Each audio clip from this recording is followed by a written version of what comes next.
Hello, this is Terrence McNally. When the news is fast, furious, and stressful, radically destructive Supreme Court rulings, mass murders, new Omicron variants, Russia's war on Ukraine, inflation, climate crisis, here's my 2005 conversation with Jon Kabat Zinn, best-selling author of Wherever You Go, There You Are, about his book Coming to Our Senses, Healing Ourselves and the World Through Mindfulness. Kabat Zinn is as responsible as anyone for mindfulness going mainstream.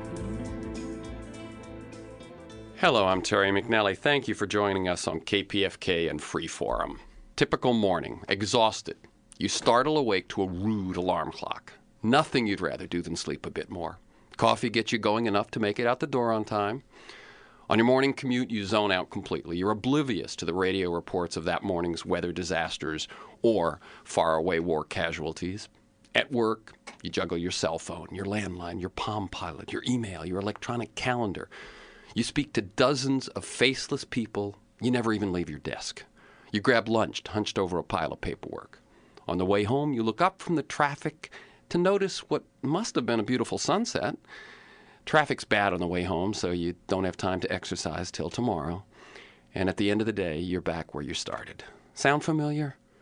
Well, what is it that gets lost for all of us in your daily shuffle? What toll is stress taking on your body?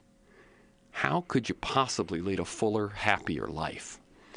Today's guest, Jon Kabat Zinn, says the answer may be living life moment by moment as if it really mattered.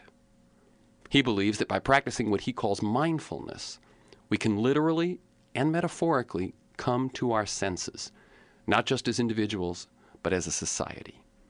Here in Freeforum, we explore the lives, the work, and the ideas of individuals that I suspect hold pieces of the puzzle of a world that just might work. We look at new, innovative, provocative approaches to business, environment, health, science, politics, media, culture, all based on the fact I believe we can do better, and I want to find out how. Jon Kabat Zinn is professor of medicine emeritus at the University of Massachusetts Medical School, where he was founder of the Center for Mindfulness in Medicine, Healthcare, and Society, and founding director of its world-renowned stress reduction clinic. In 1993, his work in the stress reduction clinic was featured in Bill Moyer's PBS special, Healing and the Mind. He's the author of Full Catastrophe Living, Using the Wisdom of Your Body and Mind to Face Stress, Pain, and Illness. Another one that the expression, the title, has become really a part of our everyday language. Wherever you go, there you are. Mindfulness, meditation, in everyday life. His new book, the one we're going to be talking about today, is Coming to Our Senses, Healing Ourselves and the World Through Mindfulness. And Dr. Kabat Zinn's work has contributed to a growing movement of mindfulness within mainstream institutions, medicine, law, education, business, jails, corrections, sports. Over 200 medical centers and clinics nationwide and abroad now use the mindfulness-based stress reduction. He was a guest once before on this show. At that point, he was joined by his wife, Mila Kabat Zinn, and we talked about mindful parenting and the book that they had written together, Everyday Blessings. And by the way, the Zinn in both of their names is her maiden name, and her father is that giant, progressive historian and activist and well-known fellow on the station here, Howard Zinn. Welcome back, Jon Kabat Zinn, to KPFK and Freeforum. Oh, my pleasure, Terrence. It's great to be here. Good to see you. I could listen to you all hour. I don't need to say anything. You're so eloquent. Thank you. I'm humbled. First, I always start out with a little bit about your personal path to the work that you're doing. Mm-hmm. I want listeners to know the people, the stories behind the work and the ideas. So how did you get involved in mindfulness? You know, it's a very hard question to answer, and I've been asked that question many, many times, and I've noticed I can tell that story a million different ways, and I'm not sure any of them are completely the truth. You know, you can slant things one way or another. But I think I learned early on, because of the family that I was born into, that there were different ways of seeing the world, and that one particular way didn't have that kind of monopoly on the truth. And that's because my father was a world-class scientist, a molecular immunologist, had spent his entire career at the Columbia University Medical School. And my mother was a very prolific painter who got no recognition whatsoever in her life for anything that she did because she never showed her artwork and only sold maybe 2 or 3 paintings in her entire life. But she just poured out the stuff in remarkable creativity. And what I learned from her in part was how to see through eyes like Monet's, because she saw everything in terms of shadow, reflection, shades of different colors, and, the continually changing light moving through the landscape.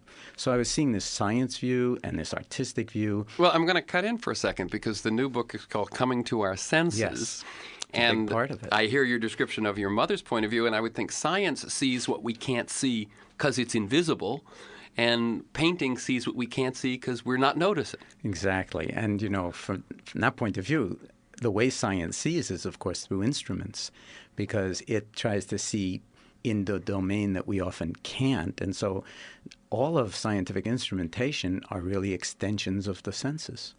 So in that sense, a radio telescope is feeling the universe out there. It's really feeling it and listening like a gigantic ear, but in wavelengths of light, really, that we can't detect. Electron tunneling microscope is doing that at the very, very tiniest levels. Spectrophotometers, whatever it is, fMRIs. So they're all extensions of the human senses. And it turns out that it's really interesting to sort of realize how out of touch we are with our senses much at a time. So we can drive along and see and get to where we're going, but without really seeing. We can hear without really hearing. We can eat without really tasting. And we use the phrase being out of touch. Now, touch is its own sense, and you can be out of touch in many, many different ways, emotionally, cognitively, somatically, in terms of seeing, in terms of hearing. And it turns out touch is the longest entry in the Oxford English Dictionary. It's the word in English that has the most meanings because it's so, so, so fundamental to being connected with the world, inwardly, the inner landscape, and the outer landscape. Wow. I almost give us some credit for that word Isn't it beautiful? It's longer than love by pages. I can imagine, because you can have a touch for something, you can be touched by something, you can have a touch of the flu. Right. You can touch somebody up for some money. Exactly. I mean, it's amazing. Touch. Yeah, exactly. Be a little touched in the head. That's right. That's right. Let me tell people that you're listening to KPFK 90.7 FM, 98.7 in Santa Barbara, streaming on the web at www.kpfk.org. I'm Terry McNally, and I'm speaking with Jon Kabat Zinn, author of the best-selling Wherever You Go, There You Are, and we're talking about his newest book, Coming to Our Senses, Healing Ourselves and the World Through Mindfulness. You can learn more at www.jonkabatzinn.com, and that's JONKABAT-ZINN. And I missed that once last night when I was, preparing for this. So it's JONKABAT-ZINN.com. And I'm going to say right off the bat, an appearance that you're making tonight. John will be at Schoenberg Hall on the campus of UCLA tonight from 7 to 9. Coming to our senses, healing ourselves in big and small ways through mindfulness. And at the present time, all available seats have been reserved, but you could call 310-712-1948 for an updated bulletin on availability, waiting list, that sort of thing. This is a benefit for Insight LA, which I'll let you, when we come right back, I'll let you tell people what Insight LA is, John. But this is a benefit for Insight LA. And, so it's a suggested donation, but no one will be turned away for lack of funds. The website for Insight LA is insightla.org. I saw the look cross your face. I did observe that. I was present, that you're not absolutely sure how to describe what Insight LA is. So I'll tell you what I know, which is that Trudy Goodman, a therapist and Dharma teacher, mindfulness teacher, moved here a few years ago, and there wasn't an organization that sort of dealt with Vipassana meditation or mindfulness meditation. And this is something which has grown up over 3 or 4 years now, and has weekly retreats and, weekly practice meetings and occasional retreats and everything. And if when you listen to this show, this is something that appeals to you, you might want to check out that website to see where you could begin to get some support in taking it on. Yeah, and I would just add that I've known Trudy for many, many years and trained with her in various traditions and have just, in fact, she worked with me at the University of Massachusetts Medical School for a period of about 9 months, training our patients in mindfulness-based stress reduction. And I just have the highest regard for her as a teacher. So LA is really lucky to have her in this area, and I feel really good about being able to come and support Inside LA by doing this benefit. Great, great. And I've also taken classes with Trudy. I know that she told us today that I was actually in her first LA session. And as you know, although this show deals a lot with politics and that sort of thing, that we also have had Sharon Salzberg and Catherine Ingram, and this is the second time with John, and we'll have Robert Thurman soon. And so I know that Third time with John, actually. Is it? Yeah. Oh, because I was here for Wherever You Go, and then for the Everyday Blessings. There you go. And because I think that in this world, as much as we're dealing, and we're going to deal with this even in this interview, as much as, it looks like it's about business and it looks like it's about politics, where it starts with all of us is where we show up to what shows up. Exactly. It's all personal, and it turns out it all is a product of the human mind and the human heart. And part of what coming to our senses is about is recognizing that all politics actually comes out of the human heart and the human mind. And if we are not really familiar with what the human mind and the human heart are up to, very often they can wind up subverting us big time in ways that we don't even have the slightest idea how it happened. I'm going to go back to that first question just for a second. That first question was your own path, and we talked about your parents and that. What I also know is your original education's in science, isn't it? That's correct. I have a PhD from MIT in molecular biology that I got under Salvador Luria, who was a Nobel laureate in medicine and physiology. Okay. So the reason I bring that up is that there's your hardcore science. And then you came across, at about that time, I think, mindfulness. Yeah. Were you the kind of person that it was a natural fit for? I write about this in the book. I mean, there was a moment walking down the corridors at MIT in 1965 when I saw a sign on the wall, and I was depressed out of my mind about various things. Things weren't working well in the lab. Or the world at that point. The Vietnam War was heating up. I mean, it was after the Gulf of Tonkin incident. There were all sorts of things going on in the culture that were just, in many ways, tearing it apart, and it was getting more that way. And I saw this sign on one of the bulletin boards, endless corridors at MIT. It's kind of like mini Pentagon. And it said, The Three Pillars of Zen, talk by Philip Kapleau at the invitation of Houston Smith.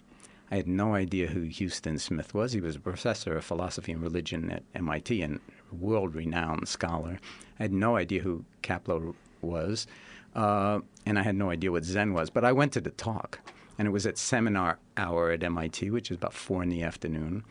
And out of all of MIT, which is thousands and thousands of people, 4 or 5 people showed up for that talk. And it took the top off my head because Kapleau was talking from personal experience about his time as at the Nuremberg war trials as a journalist, and then having come home and being plagued by all sorts of physical problems and emotional problems and ulcers and all sorts of things like that. And he wound up, for who knows what reasons, in a very freezing cold monastery in northern Japan sitting Zen. And he said, among other things, in 6 months, I didn't have any more ulcers. My mental problems had all just dropped away, and I felt a kind of clarity and well-being and health that I'd never tasted in my life, even though the conditions were unbelievably austere. And I was going, wow, there's something about this that's really speaking to me.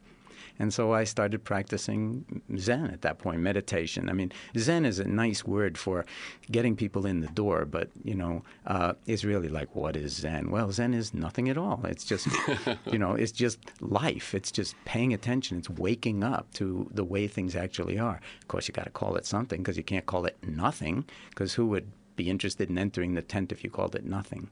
So Anyway, it's a fabulous, very profound tradition with many, many different streams, but it was my entry point into it. And then I've trained in a lot of the different Buddhist and yogic traditions over the years, and in many ways you could describe them as unique and uniquely beautiful paths up the same mountain. And the important thing is not which path you're on, but whether you know you're on the mountain at all. And whether there's some way of looking out every once in a while and catching a glimpse of the full landscape. Let me ask you one thing there. In terms of, I noticed in this book you make the point sort of saying, you know, I'm not necessarily a Buddhist. Oh, I say it much more strongly than that. I say, you know, a lot of people project onto me that I'm a Buddhist, and I can understand why, because, you know, a lot of my friends, I mean, I go to Buddhist meditation retreats because that's the best place to really get this kind of stuff.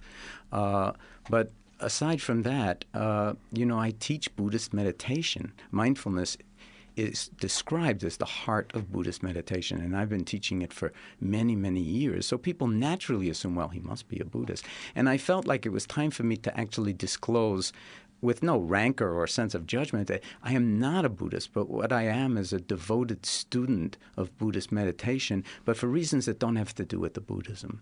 It has to do with the fact that Buddhism has discovered something profoundly universal about the nature of the human mind, and it's reached a point where, as with many different things that are coming out of different traditions, it's time we understood it globally in its universal applications, because otherwise the trajectory that we're going on in terms of the Earth and in terms of the species is in the direction of, you know, huge lack of wisdom, if I can sort of put it mildly, at a time when we're so beautiful and we do so many things wonderfully as a species and as a culture, yet we seem to be getting in our own way. And the fact is, if we don't start paying attention in particular ways, then we're going to wind up with rude awakenings that are going to make September 11th look like, you know, child's play, I'm sorry to say. And that we need to, in some way, what I'm arguing is that what we've learned in the past 25 years in mind-body medicine really needs to be applied to the body politic and not just to the body of individual people. Because if we misdiagnose, or you could say mistake what is going on in the world, then we will pursue the wrong treatment plan.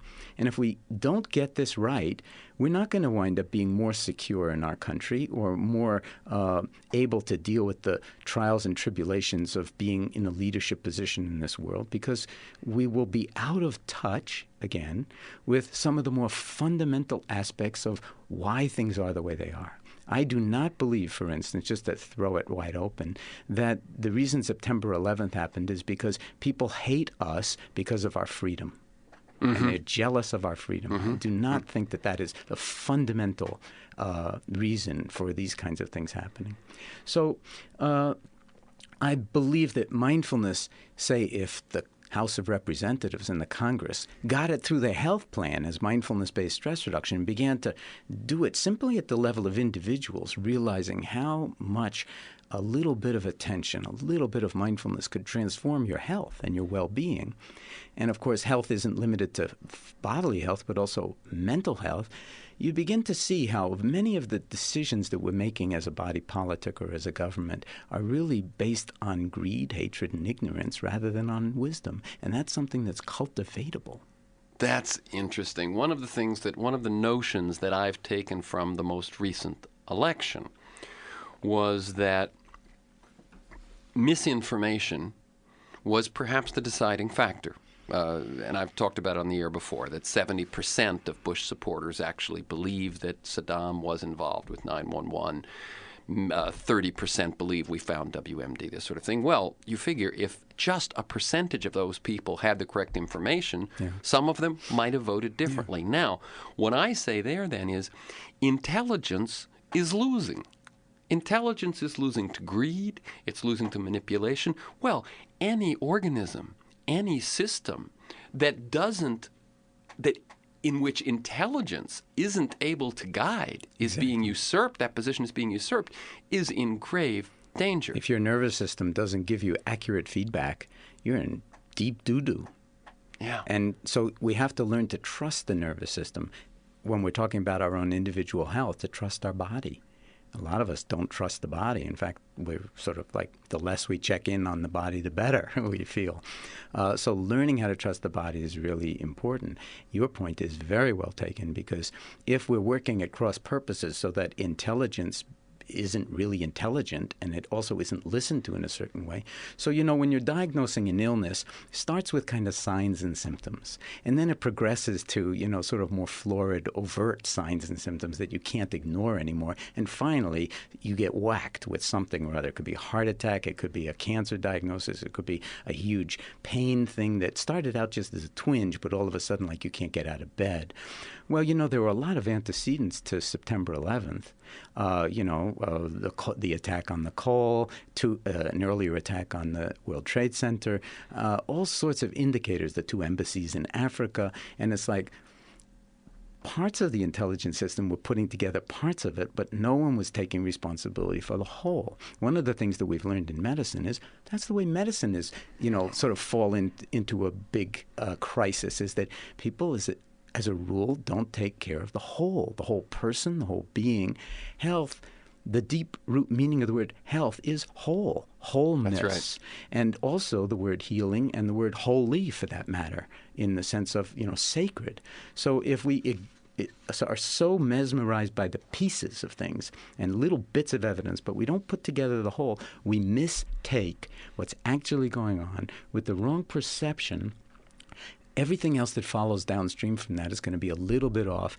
And we can't afford anymore, I'm saying, on this planet, for our species, which is so amazingly precocious, to use the kind of power that we have accumulated to destroy things, even unwittingly or self-righteously or whatever.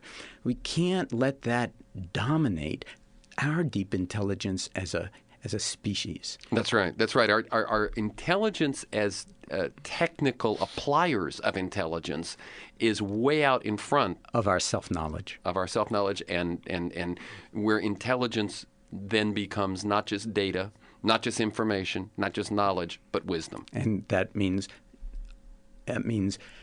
sitting with or embracing the whole of things, including what you don't know. So you can't be so colored by the facts and by your opinions and ideas and attachments to a particular view or allegiance to a particular group that you are blinded really to the whole. And that's why I don't feel that this has mindful, investigation of the political scene, for instance, has anything to do with Democrats or Republicans or the last election or anything. It has to do with being human.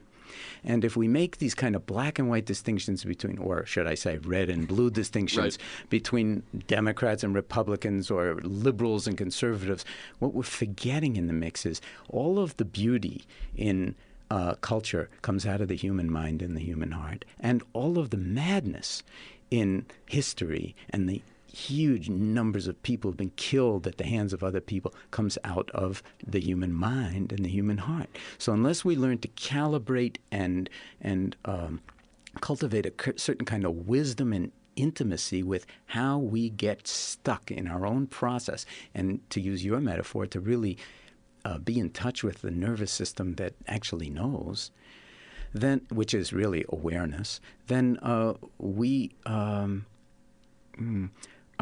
in a certain sense creating what you could call a dis-ease, or sometimes winds up with a frank disease, where the symptoms wind up being so overwhelming that it's very hard to come back from. Right. Let me tell people that you're listening to Freeforum, KPFK 90.7 FM, 98.7 in Santa Barbara, streaming on the web at kpfk.org. I'm Terry McNally, and I'm speaking with Jon Kabat Zinn about his newest book, Coming to Our Senses, Healing Ourselves and the World Through Mindfulness. You can learn more at www.jonkabatzinn, JONKABAT-ZINN.com. The point that you're making about wholeness, about wisdom, about awareness is that it seems to me it's in some sense why you wrote this book at this time, isn't it? Yes, absolutely. And it's a natural extrapolation of all of my other work over the years in terms of bringing mindfulness into the mainstream of healthcare. But we learned right away that, and medicine, but we learned right away that, the stress, the way you started out talking, I mean, stress is everywhere. It's unavoidable. It's part of living. But the digital age has ramped us up to, sort of a level of time acceleration and certain kinds of pressures where in our 24/7 connected world, the one place we may not be connected with is with ourselves. Yeah, let me say, you've got about 3 minutes in this first half. We're going to do 2 parts. But in this first half, what I would love people who've caught the part so far, give them some of the things that have happened in medicine that make this, real. Let me just tell very briefly about 2 studies that we've done that show that the mind can actually heal the body in ways that are quite remarkable, or deal with the stress of it. And I'll try to make this really brief given the time frame. One is that we've shown that with people who have the skin disease psoriasis, which is an uncontrolled cell proliferation in the epidermis. Uncontrolled cell proliferation sounds like cancer, but psoriasis is not cancer. But it may have implications for cancer.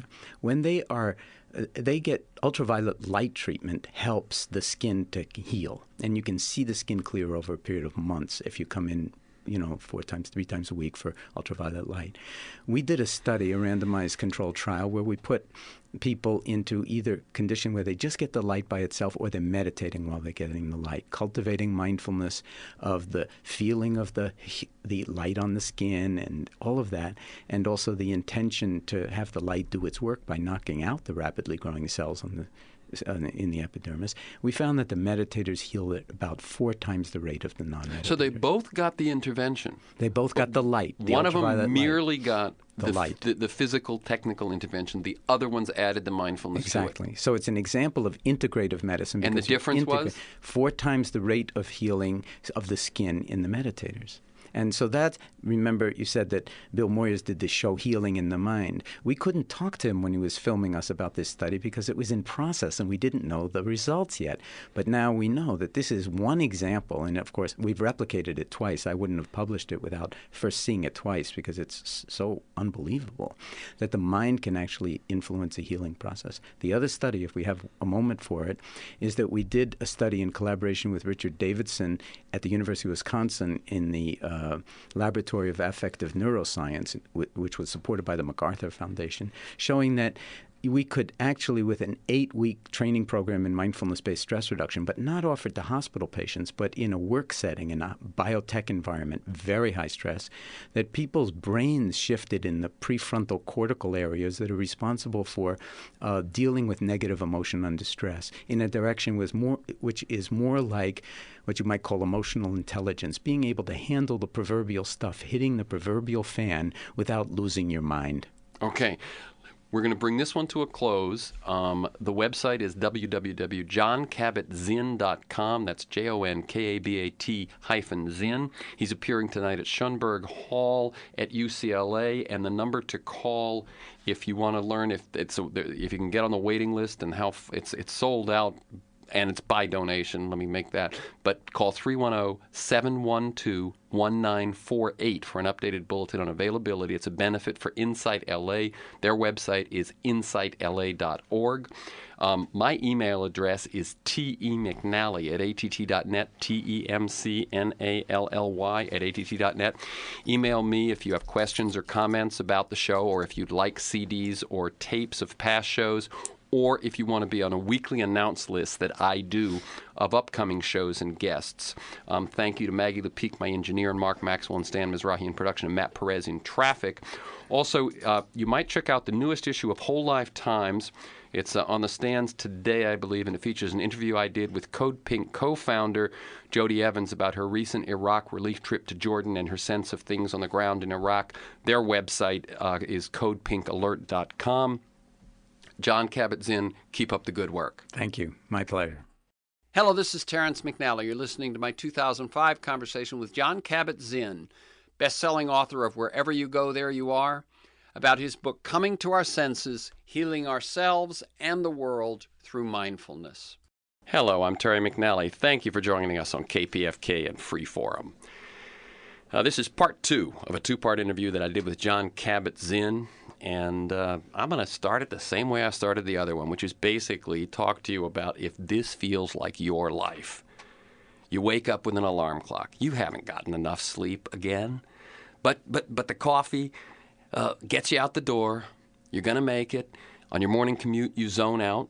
You don't really hear what the radio's telling you about the weather or the economic crisis upcoming or the casualties of war. At work, you juggle cell phone, landline, Palm Pilot, email, electronic calendar. You speak to dozens of people that you don't see. You don't even leave your desk. You grab lunch hunched over a pile of paperwork. On the way home, you look up and you go, God, that must have been a beautiful sunset. And you don't remember why you didn't see it. The traffic's bad. You get a little delayed, so no time to exercise today. And at the end of that day, you're back where you started, setting that alarm for the next day.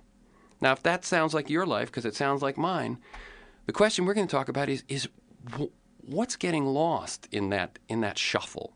What toll is stress taking on your body, your mind, your whole life, and this country, this world? How can you lead a fuller, happier life? And Jon Kabat Zinn says the answer may be living life moment by moment as if it really mattered. And the method that he uses for that is the practice of mindfulness. And through that, he believes that we can finally come to our senses, which is the name of his new book, not just as individuals, but as a society. Here on Freeform, we explore the lives, work, and ideas of people that I suspect have pieces of the puzzle of a world that just might work. We look at new, innovative, provocative approaches to business, environment, health, science, politics, media, all based on the fact that I believe we can do better, and I want to find out how. Jon Kabat Zinn is a professor of medicine emeritus at the University of Massachusetts Medical School. He was the founder of the Center for Mindfulness in Medicine, Healthcare, and Society, founding director of its world-renowned Stress Reduction Clinic. In 1993, his work in the Stress Reduction Clinic was part of Bill Moyer's PBS special and book, Healing in the Mind. He's the author of Full Catastrophe Living, which tells you how to take that program and apply it in your own life, and the author of a book which the title of has now become part of, the American slang, really. Wherever you go, there you are. Not just a T-shirt, it's also a book. His new book is Coming to Our Senses, Healing Ourselves and the World Through Mindfulness, and his work has spread from those beginnings in Massachusetts to prisons, business, hospitals all over the world. There are now 200 programs that deal with this kind of mindfulness practice. So what was originally, a small idea has taken off in a big way. And Jon, welcome back for part 2. Great to be here, Terry. Okay. This book, Coming to Our Senses, Healing Ourselves and the World Through Mindfulness, you'd written plenty. You'd written Wherever You Go, There You Are, which is sort of a little... By the way, I didn't make up that title. Oh, you didn't? No, and so I should, and your listeners are going to know that. Okay. It comes from a line in a movie called Buckaroo Banzai and the Space Invaders of the Eighth Dimension. And he says it slightly differently, but he's a neurosurgeon rock musician. Exactly. And he says, wherever I go, here I am. Uh-huh. Okay. No matter where I go, here I am is the exact quote. Whatever... I took it from him. Yeah. Well, Buckaroo Banzai, a worthy source. Just the way I took Full Catastrophe Living from Zorba the Greek. Exactly. That one I did figure. Yeah, you life, you got to have the whole catastrophe. Yeah. Trouble. Life, house, kids, the full catastrophe. Exactly. What led you to write this book at this time? And does it have something to do with how speeded up we've become, or is it more than that? Well, it does have to do with that, but it's also more than that. And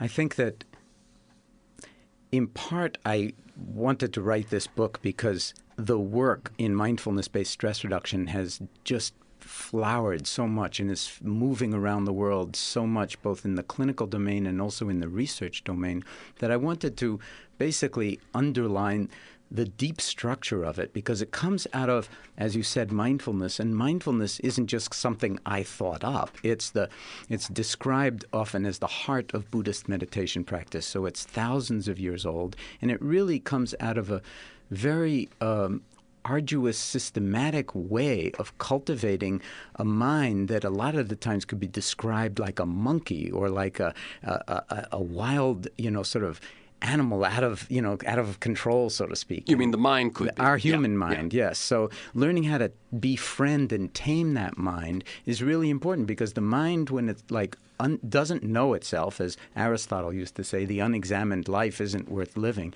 When the mind isn't really in touch with its own nature, it can actually wreak havoc right and left. And we've seen that, of course, in history over the course of the past 2,000 years or more. So that was one reason for writing the book, was to establish the kind of deep structure of what in Buddhism is called the Dharma dimension of possibility in terms of the way the mind works and the way life works. The biggest message there is that we only live in the present moment. But most of the time, we're out in front of ourselves worrying about the future that hasn't happened yet, and also obsessing about why things happened in the past that we now no longer have any control over. But often we carry so much grief or anger or resentment into our thinking about it that it winds up coloring and conditioning everything that we do in the present moment. And so we miss our lives in the actual only moment that we have for them to unfold, which is now. Mindfulness is a way of reclaiming that now, and so in the degree that you're learning to inhabit the present moment, you actually can change the future. Okay. I listened to an interview that you did with someone else, and you said your working definition was paying attention on purpose, in the present moment, non-judgmentally. You got it. Exactly. So take us through those. I see that as four different: paying attention, on purpose, in the present moment, non-judgmentally, and then I'll pick it up again. Okay. Now, first of all, it sounds like, well, okay, what's the big deal? Everybody pays attention, and, no problem. But the fact of the matter is, if you start paying attention to where your mind is at in any moment, you'll find that, as I was suggesting, it's always someplace else. So, and most of us were yelled at in school when we were kids to pay attention. But in fact, we were paying attention. If your mind was drifting out the window, looking at the tree or a bird or something like that, it's just that you weren't paying attention to the teacher or to the subject of what was going on in the front of the classroom. But if paying attention is the only way that we can cultivate this deep interior capacity that we have as human beings that's called awareness. Without attention, we can't really be aware. And if we're not aware, then we can't get feedback from the outer world or the inner landscape about what's really going on in our lives. If we don't have that kind of feedback, then we won't really be able to interface with our lives and with the world in ways that are appropriate to the moment and the situation. Okay, now that at the end of that... So that's the paying attention part. That's right. Now let me ask you about that one. At the end of that, it sounded like kind of got a little vague there. Okay. In other words, if we are going through the motions, which is I think what most of, if we are creatures of habit, if we are trapped, if we are on autopilot, if we are multitasking, if we're trapped in a pattern, we're still having effects in the world. Absolutely. But we're not freshly at choice. And we don't even know the effects that we're having, so we often compound the situations, so we say things that we don't mean, and they have effects on people that we don't feel. And so you can plow through life trying to get where you're supposed to be. Do you know what I'm saying? You've got this intense desire to get there. Or if you're under huge time urgency, I've got 20 things on my to-do list, I got to get through them, and by then I drop into bed exhausted. The next moment, new list, or leftover from the old list because you never finish with this. And so it's like, in a sense, you're running on empty, and you never get it all done, as you were suggesting in your opening statement. And after a while, it's like, are you... is this a life, or are you basically running on some kind of treadmill, and the only time you're ever going to get rest is when you're dead? Okay, so that's the paying attention part. Yes. Now, I'm going to ask you a quick one. John, you've been working at this for many years. You practice a practice as well as just trying to be aware every moment? Oh, of course. Okay. Does it work? In other words, what you just described, that thing where you said you don't notice, you plow through, How much does it actually work for you? Oh, it's extraordinary how much it works. I mean, I think I'd be dead if I hadn't been practicing for the past 40 years. In fact, it's almost certain that I'd be dead because I had very strong, wild, self-destructive tendencies that were, sort of coming out a great deal in my teens and 20s. And, that's wonderful energy, but if it's not collimated and in some way channeled, it can be very destructive, self-destructive and other destructive in relationships, in terms of your health and body and everything. So if you're asking me, personally speaking, does it work? I mean, I would say, the proof is basically in the pudding. But we've been spending the past 25 years doing scientific studies and controlled clinical trials on whether this works, not in me, in my life, but with people who have heart disease, cancer of all different kinds, chronic pain, psoriasis, all sorts of things, and are showing that this has profoundly healing effects on people and across a wide range of different diseases and stress and pain, but also not for the select few. This is not some elitist thing for, wealthy people who have nothing else to do but meditate, because whatever. This is for virtually anybody who cares about the quality of their life. And we see people across the entire economic spectrum. Okay. I don't think we have time to go into a lot of those studies right now. What's a website where people can find some of that information, in addition to the book, Coming to Our Senses? www.umassmed, that's UMass with two S's, med.edu/CFM for Center for Mindfulness. And the entire bibliography of papers is down there. Okay, and give it to them one more time. www.umassmed.edu/CFM. So it's UMass Med is one word. Let me tell people, you're listening to Freeform. This is KPFK 90.7 FM, 98.7 in Santa Barbara, streaming on the web at www.kpfk.org. The last time we did an interview, we weren't mentioning websites at all. That's right. There was no email. That's right. I'm your host, Terry McNally, and I'm speaking with Jon Kabat Zinn about his latest book, Coming to Our Senses, Healing Ourselves and the World Through Mindfulness. You can learn more about that specifically at www.jonkabatzinn.com. And the Jon Kabat is JONKABAT, and then a hyphen, and then the Zinn. Okay? JonKabat-Zinn.com. One other thing I want to challenge here. If one is doing the mindfulness, and if one is getting more aware in the moment, what about all the things that seem to be unconscious?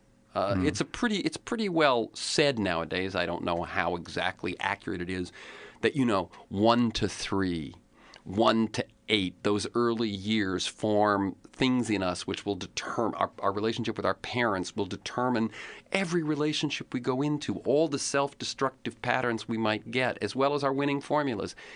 How does this interact with the unconscious? Well, the fact of the matter is that the more you're aware of how deeply conditioned we all are, the more you can actually navigate around those huge boulders that very often are impediments. So just like water, it can flow around rocks and the rocks don't become obstacles. We have lots of rocks in our path, the stress, the pain, the karmic stuff that we get from our families, those early childhood, especially if we were not seen for who we actually were. So we have all sorts of feelings about maybe our own vulnerability or our own unworthiness. And these can color virtually every decision you make, every relationship you're in, every work situation.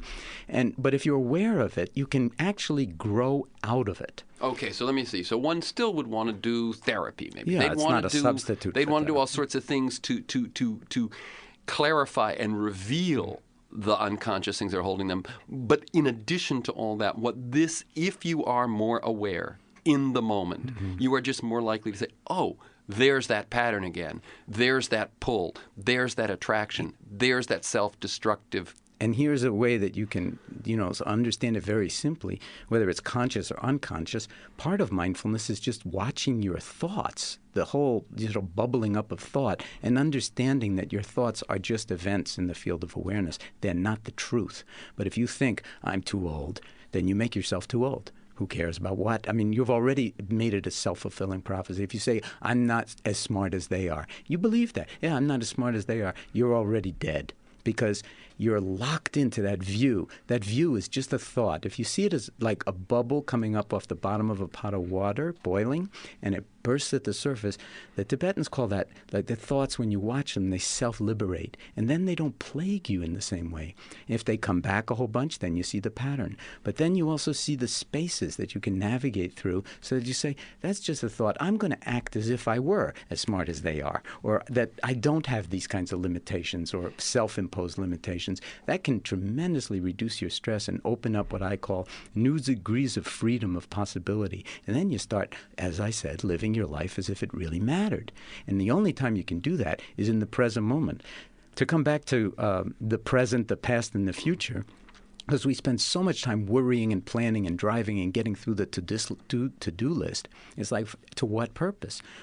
Check it all off, and then what? If that's my life, you may be missing all of it. So the suggestion is, how about being in your moments, even stuck on the freeway, and maybe shutting off the radio altogether and looking out the window and seeing what the weather is doing, rather than having to listen to someone else tell you secondhand what the weather's doing. And if you're stuck in traffic, guess what? You're stuck in traffic.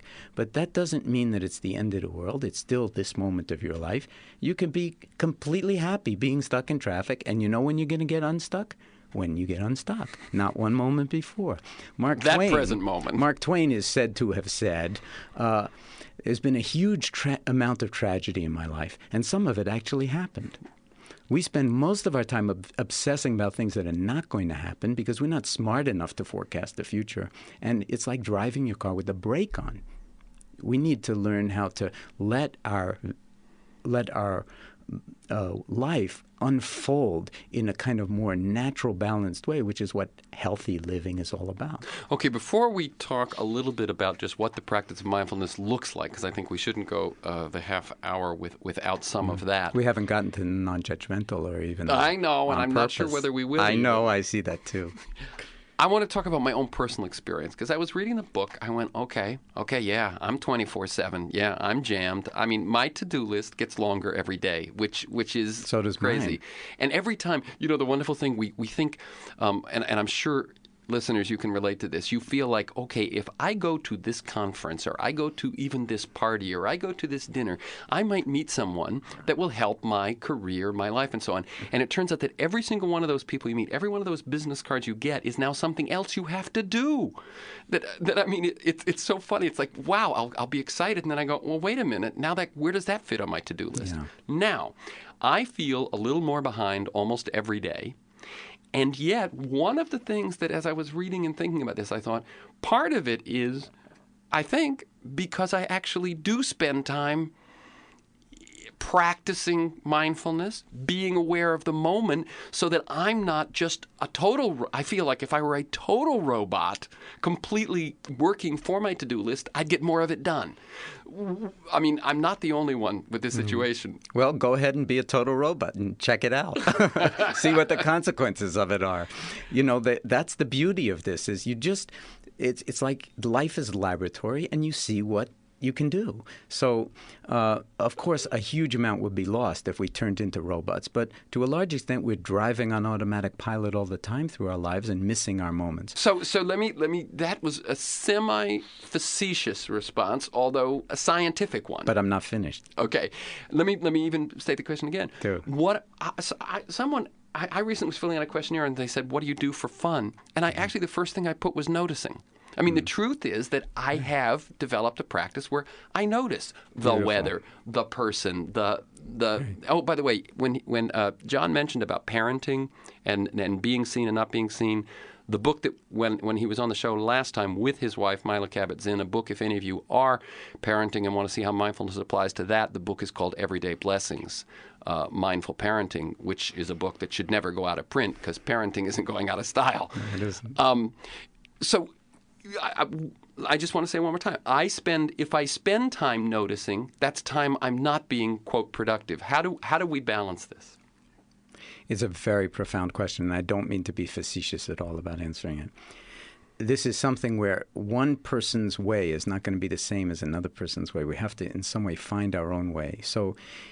But what I was suggesting is, if you learn to rest in awareness, and this is like a concept that those very words should sort of like make people feel like, what did he just say? Rest in awareness? Because awareness comes and goes very quickly for us. So, but if you learn to rest in it, then you could actually do your work mindfully. You could be less driven through what it is that you're doing, or make decisions that prioritize when you're going to sort of nourish the source of your energy, or you'll be completely depleted and then be unable to get through your list. So it's an energy balance. Or I can even imagine it won't matter. Well, you get through your list, but won't. the you that you were offering the world when you started that list is no longer there. The cliche is you put your ladder up against the wall, the ladder of success, and you climb and you climb and you step on other people's hands to get to the top, only to realize that you put it against the wrong wall. So by examining what our true work is, what we're really trying to get accomplished, what is really important, you can actually simplify your life in ways that not only get it all done, but get the right stuff done. Part of it is like we're not paying attention on that score, so we become robot-like and trained into autopilot. And so we're not handling the stress of it appropriately because of our belief system about how I just got to keep running. I don't even have time to feel anything. So at first, it's like in the stress reduction clinic, we say it's stressful to take the stress reduction clinic because you have to fight fire with fire. If you have a big raging forest fire, what do? You start another fire, and you build it that way. So yes, there will be tension between your noticing. You have no time to do anything, and now you're going to add stress reduction. Exactly. Okay, let me tell people, you're listening to Free Forum. It's KPFK 90.7 FM, 98.7 in Santa Barbara, streaming on the web at kpfk.org. I'm Terry McNally. I'm speaking with Jon Kabat Zinn about his new book, Coming to Our Senses, Healing Ourselves and the World Through Mindfulness. You can learn more at www.jonkabatzinn.com, and that's Jon, no H, JONKABAT-ZINN, as in Howard Zinn. JonKabatzinn.com. You can learn about mindfulness practices in Los Angeles at www.insightla.org. We've got about 5 minutes, amazingly. How do you, this book, unlike the others, seems to really apply it to society. Without going into any specific issue, we talked a little bit about some of that in the past one. How do you think that really works? If mindfulness only means I'm more aware, how does that help heal the world? Well, I think democracy is really in its infancy, and our country, of course, is still in its infancy. And the way government works is it's supposed to be a reflection of the will of the people. I mean, that's even written on buildings, in Washington. So you see, very often what happens is we abrogate a certain degree of responsibility so that other people can pay attention to the important stuff. The adults will take care of that. Exactly. And then they'll tell us what we need to know. And I think it's reached the point where we need to take responsibility as individuals for our piece of something. And the way things change, the stock market moves in this way or that way, or the world shifts from having one particular orientation to another particular orientation, is by very, very tiny changes among very large numbers of people. And it happens sometimes imperceptibly, so that the society shifts from one that, for instance, I'll give you a medical example because it comes to mind right away. 30 years ago, it was very common for oncologists not to tell a patient with cancer that they had cancer, just to keep it a secret and tell their family because they didn't want to disturb them. Now that would be considered grounds for a lawsuit. So there's been a kind of cultural shift in that way. There have been many cultural shifts in politics and economics in a direction of further wisdom. Really, there is, I think, a vector of progress in our society, and a beautiful one where medicine is getting better, the law is getting more humane, our politics is getting more nuanced. This is the first time in Iraq that the army is being trained in sort of civil politics and building schools and doing all of that. And so say what you will about whatever your opinion about Iraq is, there's some kind of effort, even in the military, to try to do it right because we're the people that do everything right. We're Americans, for God's sake. It's like almost by definition, we're the good guys. But we don't understand in some fundamental way why everybody else doesn't realize that we're the good guys. How come so many people think we're actually the problem? If we were to draw a bigger embrace of awareness around all the things that we do well, but also understand all of the things that we ignore or like happen underneath the surface that are really threatening to other people and other cultures and other places, we would be able to recognize, I think, by resting in awareness, new ways to be, as the Army likes to put it, all you can be. Okay, not just as individuals, but as a country. I've got to cut in because obviously... I know you do. This show, my listeners, we know that we don't do all things well. We know that. But what you're saying is that we may even then fall to the side of not knowing what is beautiful in evolution at this point. Exactly. That we can err on either side. And I'm glad you brought up in evolution, because if you think of it evolutionarily, I mean, all of history is only about 5,000 or 6,000 years old. Right. That's all. That's 300 or 400 generations. That's nothing. Last ice age was 15,000 years ago. So we are in our infancy even as a species. That's right. But we've called ourselves as a species Homo sapiens sapiens. It means, in Latin, sapere is the present participle of the verb to taste or to know. So we're not only the species that knows, we're the species, we claim, that knows that it knows. That kind of meta-awareness or mindfulness. I think we need to actually live up to the arrogant name that we've given ourselves as a species before we do ourselves in as a species and wonder why we didn't know what we didn't know. That's right. That's our big challenge. I'll tell you what, if I give you a minute, can you tell people how someone who's brand new to this practices mindfulness?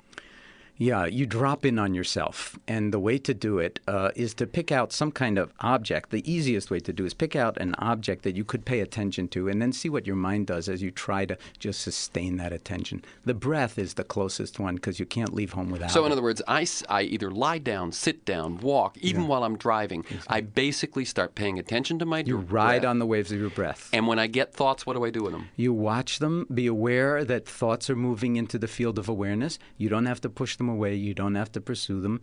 And in the noticing that thoughts have moved in, even if you're not noticing the breath anymore, the awareness is the same awareness. That's where you learn to rest. So if I go back to your first definition, paying attention on purpose in the present moment, non-judgmentally, that practice, whether you're going to a meditation class, doing it from a book like Coming to Our Senses or wherever you go, there you are, or just doing it from what you heard on this radio show, you're paying attention on purpose in the present moment, and the non-judgmental's the key, isn't it? Yes, and the real practice is not sitting like a Buddha, in the full lotus posture. The real practice is living your life as if it really mattered. The non-judgmental part doesn't mean meditation's about getting stupider.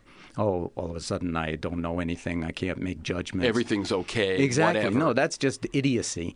Non-judgmental means not falling into black and white, red and blue, like-dislike thinking immediately. Not scoring every single thing. Exactly, but cultivating discernment so that you see the nuances in things in a way that allows you to navigate right around the rocks into the place you need to be. Okay.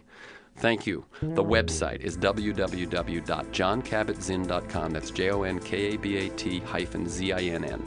Thank you, Maggie Lepeak, my engineer, Mark Maxwell, Stan Mizrahi in production, Matt Perez in traffic. My email is temcnally, that's one word, TEMCNALLY @ATT.net, temcnally@ATT.net. Let me know who you'd like to hear, what you thought of this show, if you'd like CDs or transcripts or tapes of old shows, or if you'd like to be on a weekly list in which I tell you who's coming up and what we're going to talk about. You're listening to Free Forum. It's KPFK 90.7. Jon Kabat Zinn, keep up the good work. The book is Coming to Our Senses. It's so much fun talking with you, Terry. You are really good at what you do. Thank you. I wish we had another hour. Thanks a lot.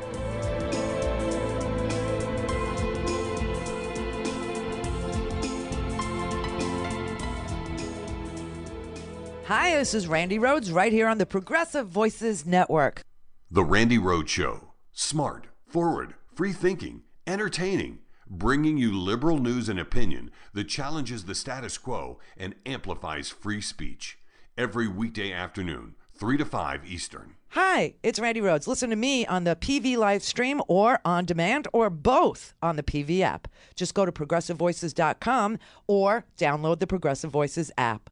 Hey, it's Stephanie Miller. Here's what we're talking about. Jody has some good news. Don't get happy. Don't get happy. There is a new poll out, Ohio Senate poll. Tim Ryan at 43%, J.D. Vance at 34%. So Ohio, vote, vote, vote. Raphael Warnock up 10 on Herschel Walker. John Fetterman up 10 on Dr. Oz. I mean, Dana, we gotta keep can going, though. do this. I mean, we can do a blue tsunami here. Find the Stephanie Miller Show every Monday through Friday at 9 to noon Eastern, 6 to 9 Pacific, right here on Progressive Voices. I'm Desi Doyen from BradBlog.com. And I'm Brad Friedman, also from BradBlog.com. You're listening to the Progressive Voices channel on TuneIn. CD quality audio, fewer commercials. And all your favorite progressive shows. Like Hartman, Miller, Malloy. And more. And instead of local commercials, you hear great features. Like the Brad Blog Screen News Report. That is great. No local radio affiliate, no prob. We're mobile. We are where you are. So while you're visiting BradBlog.com, don't forget to listen to Progressive Voices. And don't forget to spread the word. Thanks for listening to the Progressive Voices Network, streaming the best in progressive talk 24/7. Keep the progressive conversation going on by joining our community. Each week, we send out an email that covers important things taking place in the Progressive Voices Network and throughout the progressive world. Be the first to know of upcoming shows, schedule changes, exclusive programming, and more. Simply go to progressivevoices.com and sign up for our mailing list. It's that easy. progressivevoices.com. Thanks for listening, and thanks for joining the Progressive Voices community.